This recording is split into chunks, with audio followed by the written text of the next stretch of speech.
For my 18th birthday, my grandparents surprised me with an amazing gift, a trip to New Zealand, complete with a flight ticket and a check for expenses.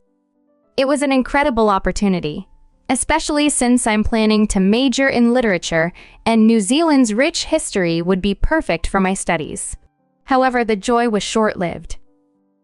My parents began insisting I hand over the trip to my older sister, Ellie, who's 20 and the family's golden child. They argued that as a project architect, Ellie would benefit more from the architectural wonders of New Zealand during her vacation. It's important to note that when Ellie turned 18, she had the chance for a similar trip but opted for the money instead. Despite my protests and the fact that airline policies generally don't allow ticket transfers except in emergencies, my parents were relentless. After days of emotional pressure and arguments that dredged up all they had done for me, I caved. They claimed they wanted to avoid wasting the trip, a statement that stung deeply, as it implied my going would be a waste.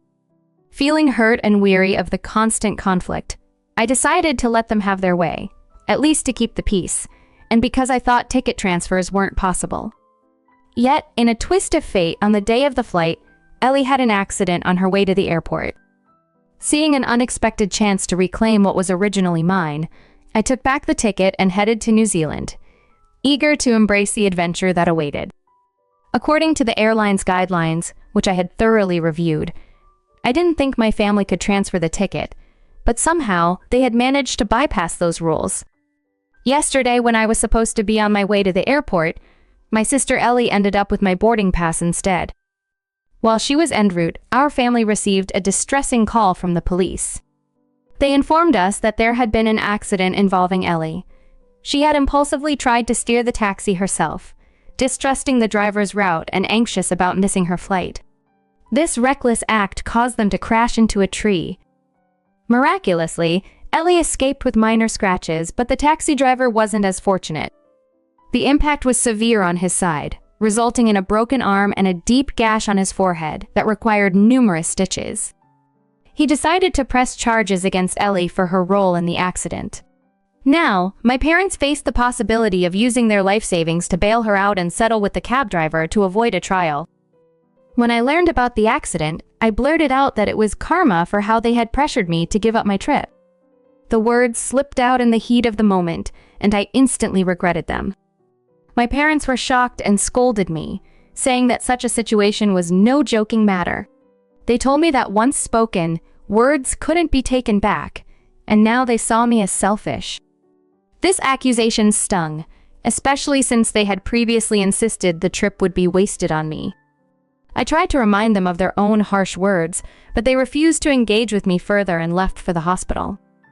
Angered and frustrated by the hypocrisy and constant undervaluation, I made a snap decision. Why should I sacrifice my happiness for a family that would never appreciate me? I hastily packed some essentials, called a cab, and followed my parents to the hospital. When I arrived, I found Ellie still talking to the police, trying to deflect blame. I approached her to ask about the boarding pass. She was disoriented, perhaps from the shock and the events at the hospital. Seizing the moment, I rummaged through her purse, found the boarding pass, and, without a word, took it back. I was determined to reclaim my trip and experience life on my own terms, far from the drama and the constant undermining at home. In a whirlwind of confusion and determination, I made a dash back to the cab and sped off towards the airport. I barely made it in time, slipping into my seat on the flight just before takeoff. As the plane lifted off, I was finally on my way to New Zealand, distancing myself from the drama unfolding back home. I kept my phone off during the flight, disconnecting from any incoming messages or calls. It wasn't until I landed in New Zealand that I turned my phone back on and discovered a slew of messages detailing just how upset my family was with me. My parents accused me of being insensitive, given that Ellie had just been in a significant accident, one she caused, though they seemed to conveniently overlook that detail. Meanwhile, Ellie felt betrayed, believing I had snatched this opportunity from her, despite the fact that she had initially taken it from me. The irony was lost on no one. The consensus among my family was clear. They believed I had acted wrongly and expected an apology from me. Ellie also mentioned in her messages that our parents would now need to dip into their savings to settle with the taxi driver.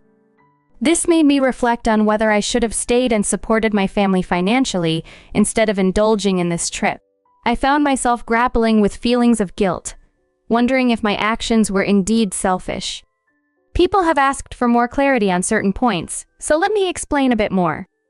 Regarding the boarding pass and the ticket transfer, it seems there was no real plan from Ellie or my parents. They probably hoped to figure things out at the airport, which inadvertently worked in my favor when I reclaimed my boarding pass. As for why I hadn't chosen to live with my grandparents or move away from my family's toxic environment, it's complicated. I've grown accustomed to this treatment over the years. While it's far from acceptable, it fostered in me a hope that by doing better, I might finally earn their approval, though this was a misplaced and self-sacrificial belief. Despite the repeated disappointments and emotional strain, a part of me still clung to the hope of winning their affection, a sentiment many children can relate to when dealing with familial favoritism. Additionally, my grandparents live far from the city, away from everything I know. The idea of moving in with them, while seemingly a solution, felt like stepping into an entirely new world, one I was not prepared to navigate alone. Thus, despite everything, I stayed, tethered by a mix of hope, familiarity, and an underlying loyalty to my family.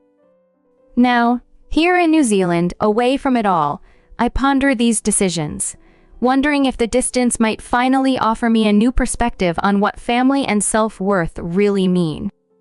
Despite having considered it many times, I never wanted to drastically change my life by moving away to live with my grandparents. They, along with everyone else outside our immediate family, are unaware of how my parents treat me. We're skilled at keeping up appearances, which made it hard for me to think about leaving. However, now that I'm an adult, I realize that I don't need to keep trying to please others at the expense of my own happiness. As for my relationship with my sister, Ellie, we've never been close. There's no animosity, we simply don't connect. She's always been the one in the passenger seat, both literally during family road trips and metaphorically in life. Her need for control was vividly illustrated when she grabbed the steering wheel from her cab driver, thinking she knew a better route to the airport, which led to the accident. Financially, our family is on the lower end of the income spectrum. My mom is executive assistant and my dad is a drill team coach, and they often rely on financial help from my grandparents. The current situation with the cab driver and the legal issues might force them to be more transparent with my grandparents about their actions. Many have asked why Ellie was in the passenger seat of the cab, and honestly, it seems to be out of habit and perhaps her controlling nature. She left for the airport nearly 3 hours early, which shows her anxiety about control and planning. After pondering over the situation for a few days, I decided to fully embrace and enjoy my trip to New Zealand. This might be one of the last opportunities for such an adventure before college and adult responsibilities take hold. My family are all adults. They can manage their own affairs without my intervention. It's not my fault they tried to claim something that wasn't theirs and face the consequences. I've also taken a big step by discussing my home situation with my grandparents, the first time I've opened up to anyone about the partiality and mistreatment I faced growing up. Even my closest friends were unaware. Sharing this with my grandparents was liberating. They were shocked and supportive, validating my feelings and experiences. This conversation has shown me the importance of voicing my struggles and not bearing them silently. Now, I'm focusing on making the most of my time in New Zealand, exploring, learning, and living life to the fullest. For a long time, I kept my struggles to myself, believing that if I continued to be the obedient daughter, my parents would eventually recognize and appreciate my efforts. However, after opening up to my grandparents, it became painfully clear that this recognition would never come. During our conversation, they were incredibly supportive and made it clear that they wanted me to live with them after my trip to New Zealand. They even offered to cover all my college expenses since I'd chosen an out-of-state college. This was a huge relief, especially since my parents had previously stated they couldn't fund my education, having already paid for my sister Ellie's college, leaving me to fend for myself. The clarity and support from my grandparents were all I needed to turn my life around. With their help, I wouldn't have to worry about my living situation upon returning from New Zealand. Given the tension with my parents who were clearly upset with my decisions, I doubted a warm welcome back home. When my trip ended a few days ago, I moved straight into my grandparents' house. They had prepared the guest room for me, and to my surprise, they had already moved my belongings from my parents' house. My grandparents welcomed me warmly, a stark contrast to the environment I had left. They told me they had confronted my parents about the long-standing mistreatment I'd endured. This confrontation coincided with a discussion about the accident involving Ellie, as my parents were desperate to avoid using their savings for a hefty settlement with the taxi driver, given the looming threat of a trial amplified by dashcam footage of Ellie causing the accident. My grandparents' visit to my parents was initially intended to discuss the financial aid for Ellie's situation. However, they prioritized addressing the unfair treatment I had received throughout my life.